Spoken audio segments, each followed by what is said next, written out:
কুনতু নাবিয়ান ওয়া আদামু বাইনাল মাই ওয়াত তিন। আমি তো তখন থেকে নবী যখন আদমের অস্তিত্ব হয় নাই।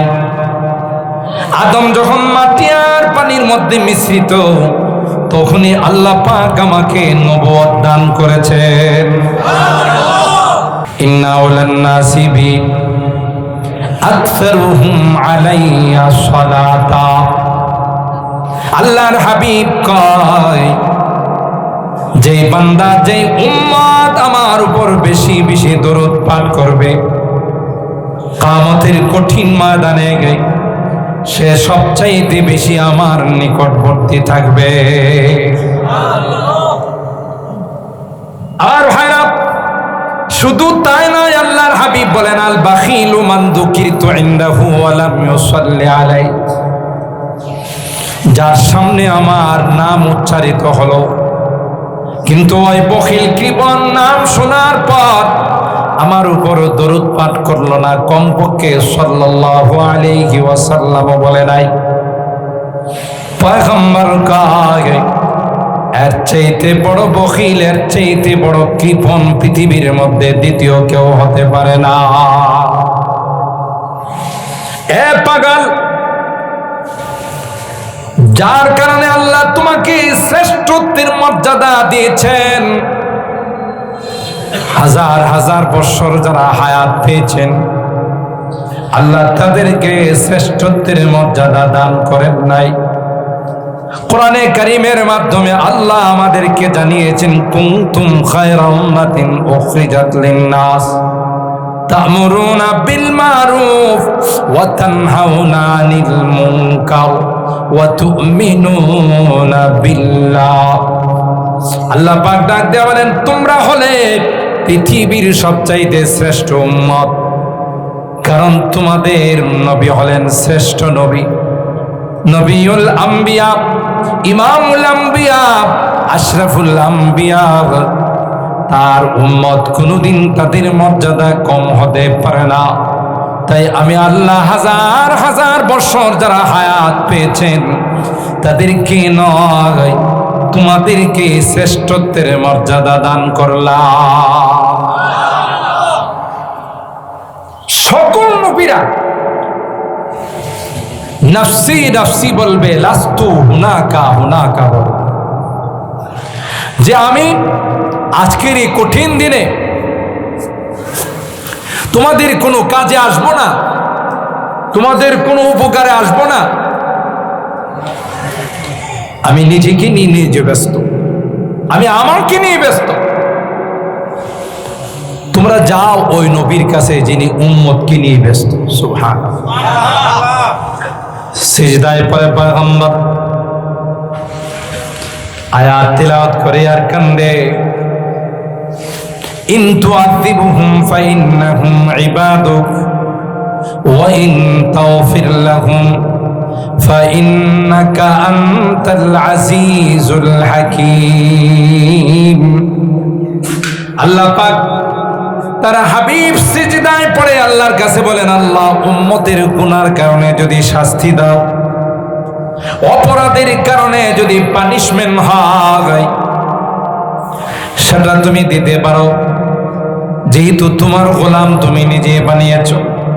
ওয়া ইন তাগফির লাহুম ফাইন্নাকা আনতাল আজিজুল হাকীম। আল্লাহ, তুমি যদি মাফ করে দাও, ক্ষমা করে দাও, তাইলে কেউ তোমাকে জিজ্ঞাসা করবে না, কেউ তোমাকে প্রশ্ন করবে না। আল্লাহ, আমার গুনাহগার উম্মতকে যদি মাফ করে দাও, তোমার কোনো কিছু আসে যায় না।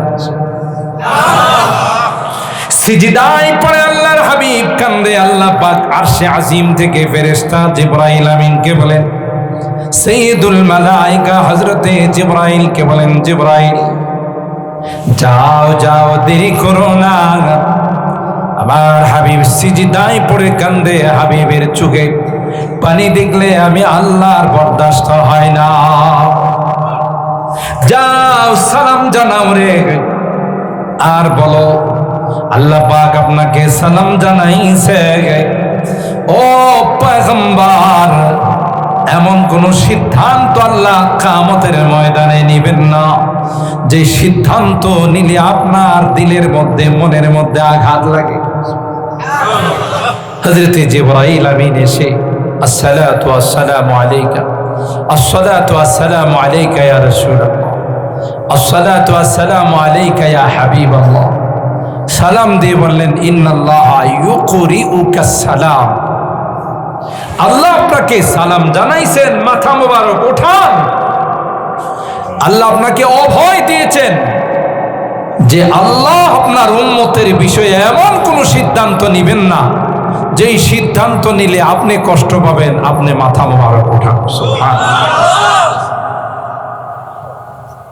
आदम से ताईसा नबी नफ्सी नफ्सी पुकारे, आदम से ताईसा नबी नफ्सी नफ्सी पुकारे, सिवाए वहाँ एक अहमद नबी की उम्मती उम्मती पुकारे।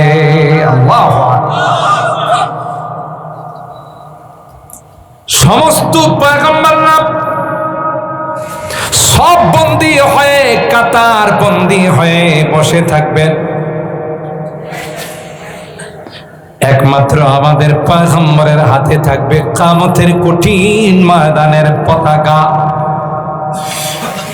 উম্মি লাকাব মাহে আরব মারকাজে ইমাম, উম্মি লাকাব माह अरब मरकज़ इमाम, हर इल्म अमल रातु मदारी व मुदीरी, एकता के बुअद मरकज़ हर दायरा एकता, एकता के बुअद मरकज़ हर दायरा एकता, ता मरकज़ आलम तुई बेमिसल नज़ीरी, आदम बसफे मिहशर ज़ुर्रियत आदम, आदम बसफे मिहशर ज़ुर्रियत आदम, दर ज़िल्ले लिवायत के इमामी व अमीरी। अल्लाहु अकबर।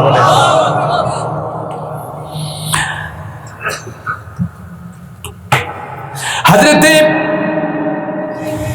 आदम अलैहिस सलाम तो अस्सलाम থেকে নিয়ে সমস্ত পয়গম্বররা সব বন্দী হয়ে বসে থাকবেন, কোনো আওয়াজ নাই, নো সাউন্ড, সকলে চুপচাপ হাশরের ময়দানে বসে থাকবেন। একমাত্র আল্লাহর হাবিব সরকারে দো আলম মাহবুবে কিবরিয়া সৈয়দুল কাউনাইনি সৈয়দুস সাকালাইন হযরত মুহাম্মদুর রাসূলুল্লাহ সাল্লাল্লাহু আলাইহি ওয়াসাল্লামের হাত মোবারকে আল্লাহ কিয়ামতের ময়দানের পতাকা দিবেন। নবী বলেন পতাকা আমার হাতে থাকবে, সমস্ত নবীরা আমার পতাকার নিচে বসে থাকবে। সমস্ত পয়গম্বরের কাছে উম্মত দলে দলে গিয়ে বলবে আর সহ্য হয় না, আমাদের জন্য আল্লাহর কাছে সুপারিশ করো। নবীরা বলবেন না, আমাদের দ্বারা সম্ভব নয়, তোমরা ওই পয়গম্বরের কাছে যাও যার হাতে আল্লাহ আজকের দিনের পতাকা দিয়েছেন, যাকে আল্লাহ তার দোস্ত হাবিবুল্লাহ বানিয়েছেন। তার কাছে গেলে তিনি আল্লাহ পাকের কাছে যখন সুপারিশ করবে, সেই সুপারিশ কবুল করে আল্লাহ পাক হিসাব নিকাশ শুরু করে দিবেন। আল্লাহর হাবিব মাকামে মাহমুদে গিয়ে সিজদায় পড়ে যাবেন। কোরআনে আল্লাহ বলেন আসা আইয়াবআসাকা রাব্বুকা মাকামান মাহমুদা। মাকামে মাহমুদে গিয়ে আল্লাহর হাবিব কত কাল পর্যন্ত সিজদায় পড়ে থাকবেন। আল্লাহর হাবিব নিজেই বলেন আমার জানা নাই কত লক্ষ কোটি বছর আল্লাহ আমাকে তার কুদরতি পায়ে সেজদায় ফেলে রাখবে। যখন আল্লাহর মঞ্জুর হবে তখন বলবেন ইয়া মুহাম্মদ ইরফা রাসাক ওয়াসাল তুতা ওয়াশফা তুশাফা। ওগো আমার হাবিব, আপনার মাথা মোবারক উঠান, আপনি যা চাবেন তাই আজকে মঞ্জুর করা।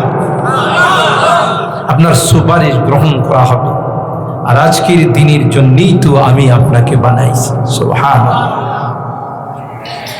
সম্মানিত সুধী, এই পয়গম্বর আল্লাহ তাআলা আমাদেরকে নসিব করে দিয়েছেন।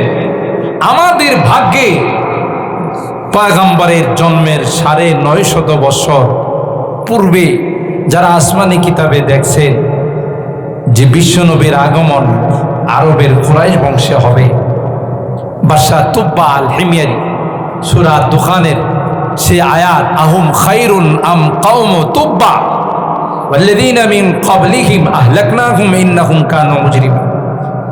এই আয়াতের তাফসীরের মধ্যে আল্লামা কুরতুবী রাহমাতুল্লাহ আলাইহি তাফসীরে কুরতুবীর মধ্যে লেখেন, বাদশা তুব্বা আল হিময়ারি যখন আল্লাহর হাবিবের এই বর্ণনা আসমানি কিতাবগুলোতে দেখলেন, তখন তিনি সে ৯৫০ বৎসর পূর্বে আল্লাহর হাবিব বরাবর চিঠি লিখে গেছেন, মিন তুব্বা আল হিময়ারি ইলা মুহাম্মদ ইবনে আব্দুল্লাহ ওয়া নবিয়্যিল্লাহ রাসূল রাব্বিল আলামিন। সুবহানাল্লাহ।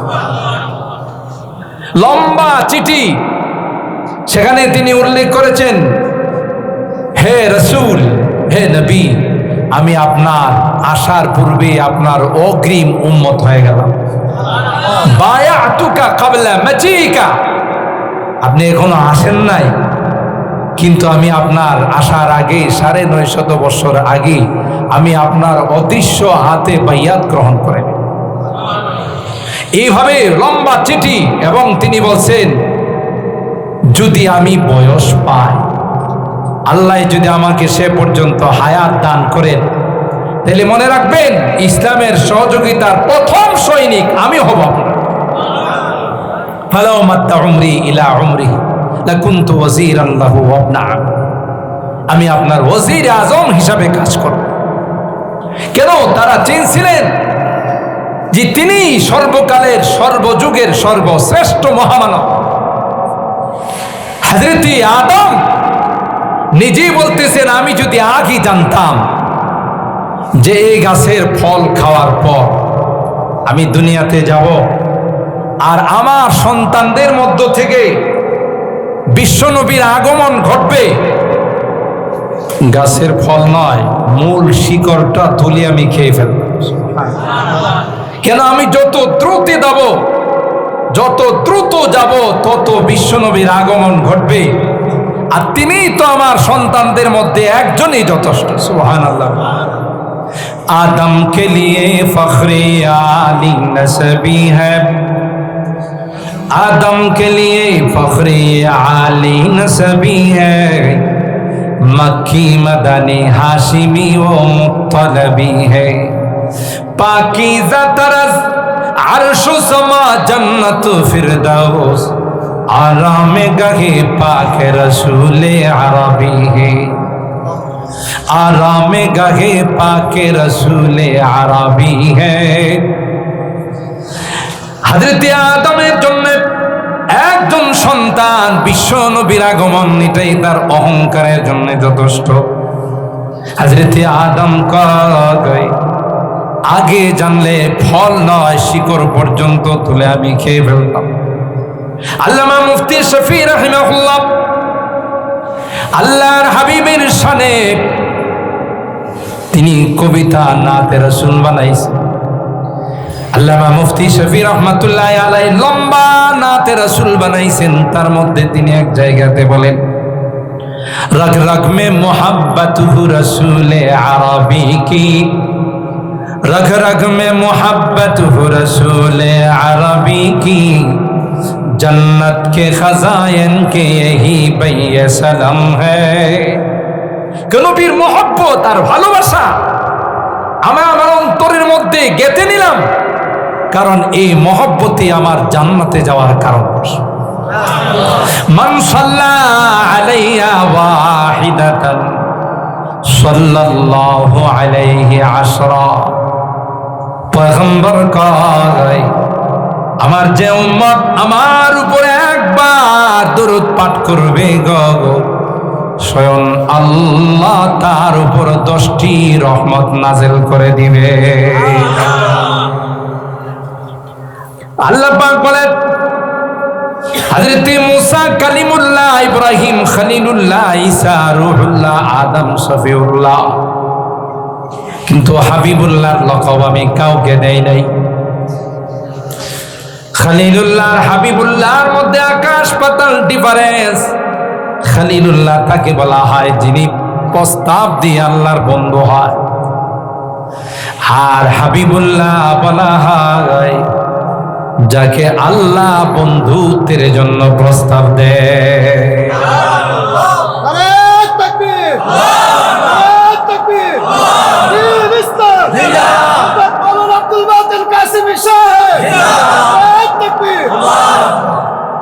আল্লাহর হাবিব বলেন আনা হাবিবুল্লাহ ওয়ালা ফখরা। হযরত ওমর ইবনুল খাত্তাব রাদিয়াল্লাহু তাআলা আনহু একবার তাওরাতের একটা নুসখা নিয়ে পড়তেছি। পয়গম্বর উমরের হাতে তাওরাতের নুসখা কপি দেখে রাগ হয়ে গেলেন, চেহারা মুবারক লাল হয়ে গেল। হাদিসের মধ্যে আসে আল্লাহর হাবিবের চেহারা মুবারক যখন লাল হয়ে যায়, রাগান্বিত যখন হন, কান্নামা ফুকিয়া ফি ওয়াজহি হাব্বাতুর রুম্মান, মনে হয় আল্লাহর হাবিবের চেহারা মুবারকে আনারের দানা ছিটিয়ে দেওয়া হয়েছে। আল্লাহর হাবিবে তুটাই রাগ হলেন। আবু বকর কয়, এ ভাই উমর, পয়গম্বরের চেহারার দিকে তাকাও, দেখেছো পয়গম্বর কিভাবে রাগান্বিত হয়ে গেলেন। সাহাবায়ে কেরাম যখন পয়গম্বর রাগান্বিত হয়ে যাইতেন একটা মন্ত্র পড়তেন, এই মন্ত্রটা পড়ার সাথে সাথে আল্লাহর হাবিবের রাগ থেমে যাইত। রাযীতু বিল্লাহি রাব্বা ওয়া বিল ইসলামি দীনা ওয়া বি মুহাম্মাদিন নাবিয়্যা ওয়া রাসূলা। এই দোয়া যখন পড়তেন আল্লাহর হাবিবের রাগ থেমে যাইত। আল্লাহর হাবিব যখন একটু রাগ থামলো, হযরত ওমর সাহাবায়ে কেরামদেরকে লক্ষ্য করে বললেন, এরে সাহাবীরা, আমার পরিচয় তো তোমরা জানো না। হযরত মুসা কালিমুল্লাহ, ঈসা রূহুল্লাহ, ইব্রাহিম খলিলুল্লাহ, আদম সফিউল্লাহ, নূহ নাজিউল্লাহ, সব ঠিক আছে, কিন্তু আমার পরিচয়টা নাও। আনা হাবিবুল্লাহি ওয়ালা ফখরা। আমি হলাম আল্লাহর হাবিব। আল্লাহ আমাকে প্রস্তাব দিয়ে আমাকে আল্লাহ পাক রব্বুল আলামিন তার দোস্ত বানাইছে। পৃথিবীর সকল মানুষকে আল্লাহ তার ইচ্ছা মতো সৃষ্টি করেছেন, কিন্তু আল্লাহর হাবিবকে আল্লাহ তার ইচ্ছা মতো বানায় না। গাই মনে হয়েছে প্রত্যেকটা বিষয়ে পরামর্শ করে আল্লাহ তার হাবিবকে বানাইছে। হযরত হাসান বিন সাবিত আল্লাহর হাবিবের প্রশংসা করতে গিয়ে বলেন, ওয়া আহসানু মিনকা লাম তারা কাত্তু আইনি ওয়া আজমালু মিনকা লাম তালিদিন নিসা খুলিকতা মুবাররাআম মিন কুল্লি আইবিন কান্নাকা কাদ খুলিকতা কামা তাশাউ। এ পয়গম্বর, জীবনে কোন চোখ আপনার মতো এত সুন্দর মানুষ দেখে নাই। হযরত ইউসুফের সৌন্দর্য দেখে মিশরের নারীরা আঙ্গুল মাত্র কেটে দিয়েছে, তাই না? মিশরের নারীদেরকে হল রুমে বসাইছে, আর জুলাইখা বলল, তোমাদের সামনে সামান্য কিছু আপ্যায়ন, একটা চাকু আর একটা আপেল সামনে দিছে, এখন তোমরা আপ্যায়ন গ্রহণ করবে না।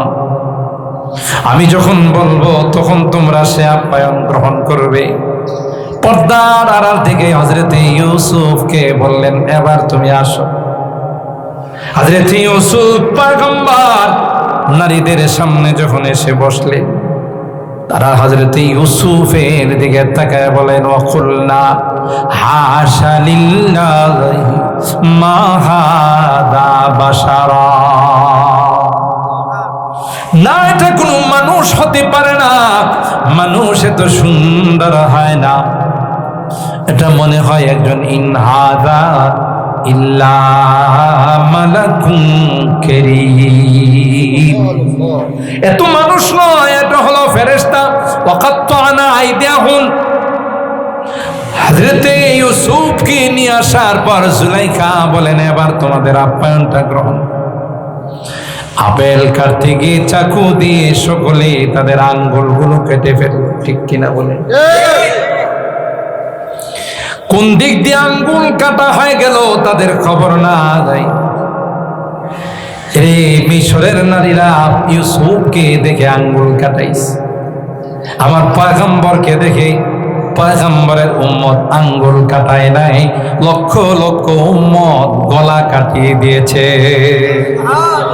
জামালে হুসনে ইউসুফ पर फकत आशिक जुलैखा थी, जमाले हुस्ने यूसुफ पर फकत आशिक जुलैखा थे, तुम्हारे रोए रोशन पर फिदा सारी जहानी।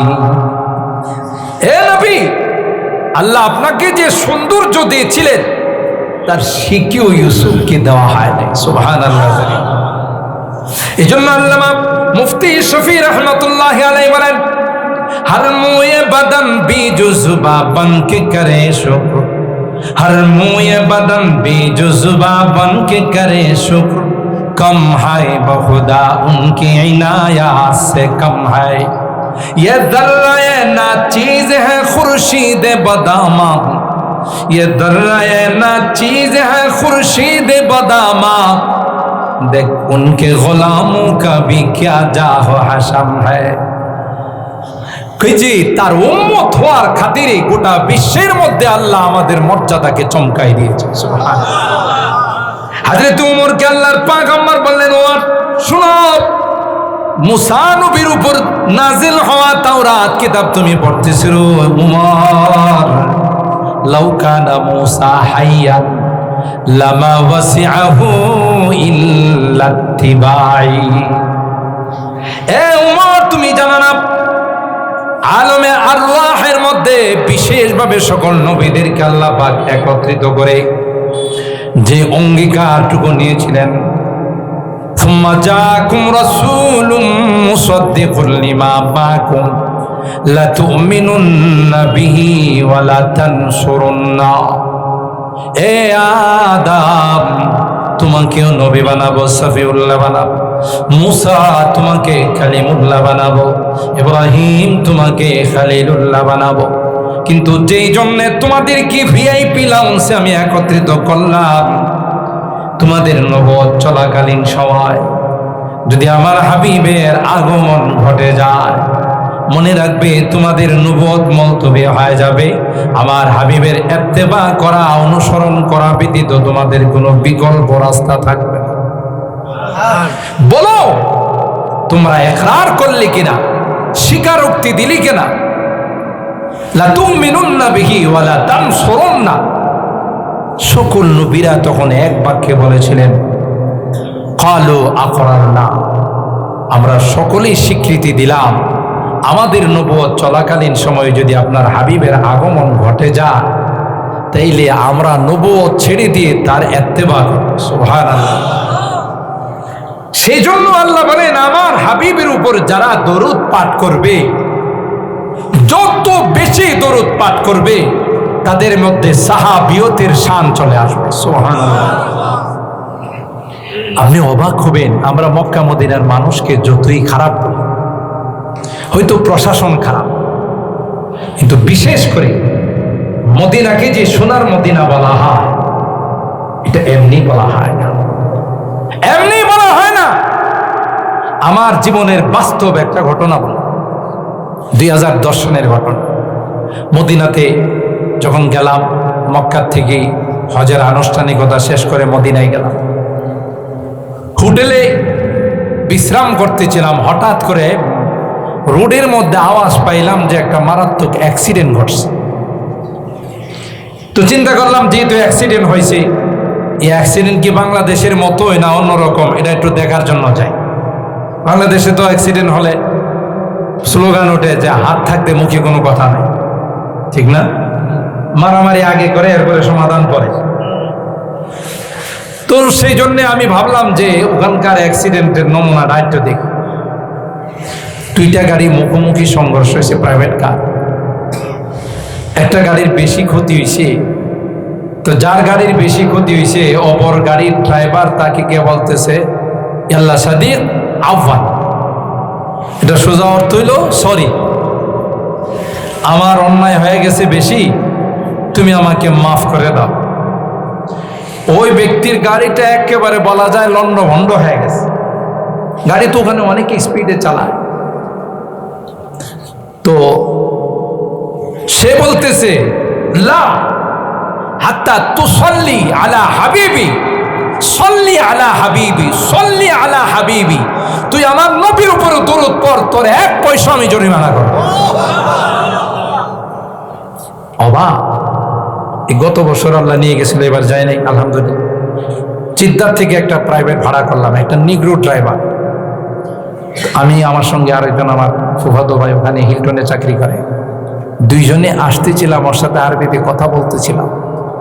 অবাক হবেন আপনার, সে প্রতিটা কথায় যখন আল্লাহর হাবিবের নাম আসে, ড্রাইভিং করতে স্যার বলতেছে সাল্লাল্লাহু আলাইহি ওয়াসাল্লাম, সাল্লাল্লাহু আলাইহি ওয়াসাল্লাম, সাল্লাল্লাহু আলাইহি ওয়াসাল্লাম। মুখের থেকে দরুদ তাদের পড়ে না কখনো। ভালো মানুষ আছে, খারাপ মানুষ আছে। আজান দিলে একটা মানুষও বাসায় থাকে না, সব মসজিদে চলে আসে। কথা বলেন ঠিক কিনা? আয়েশা আমাদের মতো ইরান তুরানের গল্প সাজায় না। আইসেই দেখবেন এরা কোরআন শরীফ নিয়ে বসে যায়। দেখছেন কিনা আপনারা যারা হজ উমরা করেছেন, কোরআনে কারীম নিয়ে বসে যায়।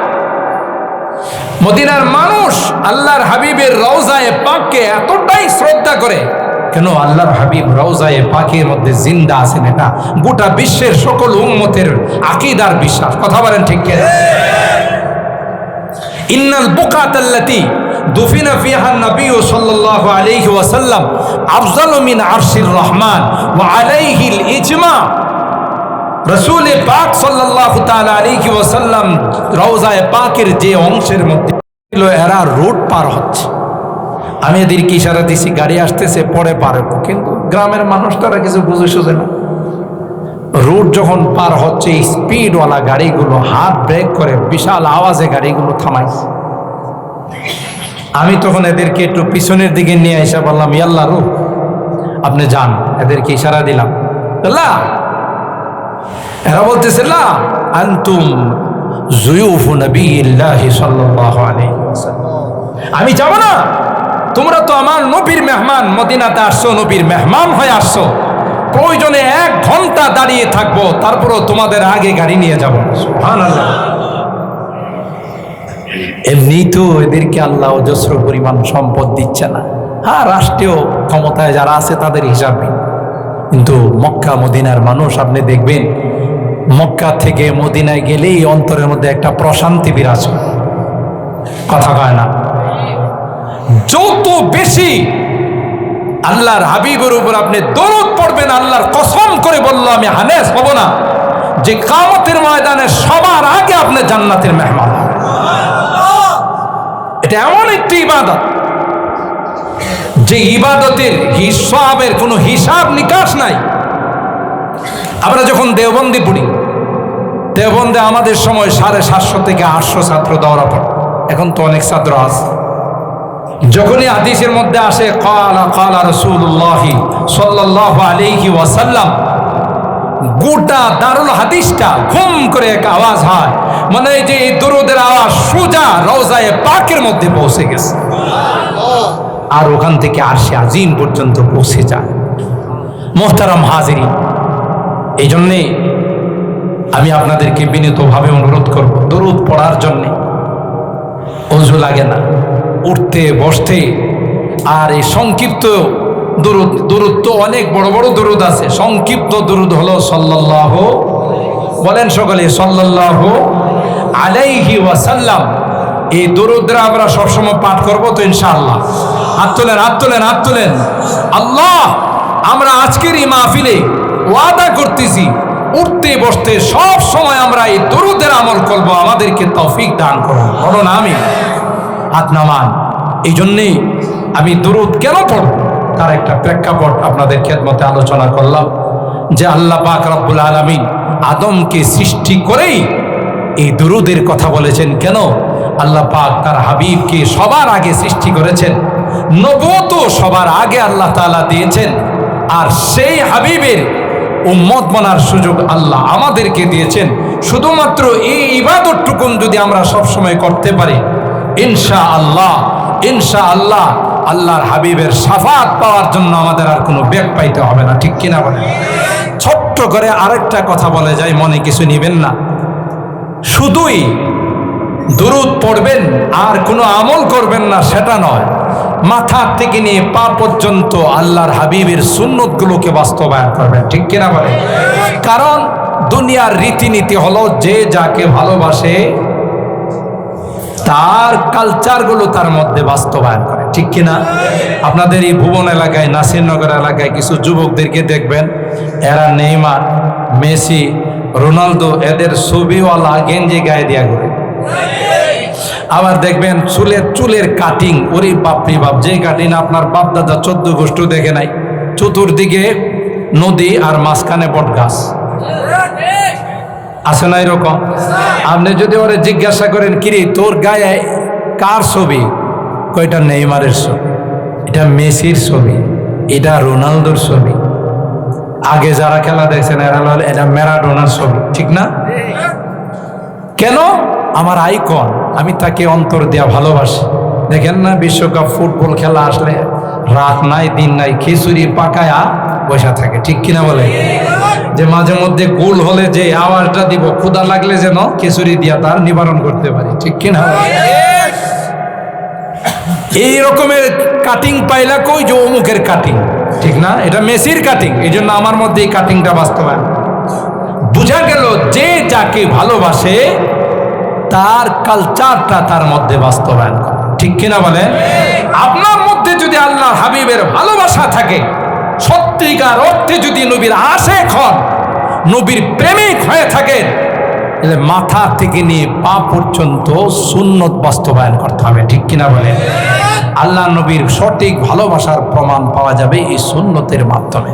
এই জন্য বিনীতভাবে অনুরোধ করে যাব, বহু ফিতনা আসতেছে, এই ফিতনার দিকে না তাকায়া বাস্তব খাঁটি নবীর উম্মত যদি হতে হয়, আশিক রাসূল হতে হয়, তাহলে আমাদেরকে নবীর সুন্নত জীবনে বাস্তবায়ন করতে হবে। আল্লাহ রাব্বুল আলামিন আমাদের সকলকে আমাদের জীবনে প্রতিটি ক্ষেত্রে আল্লাহর হাবিবের সুন্নত বাস্তবায়ন করার তৌফিক দান করুন। আমিন।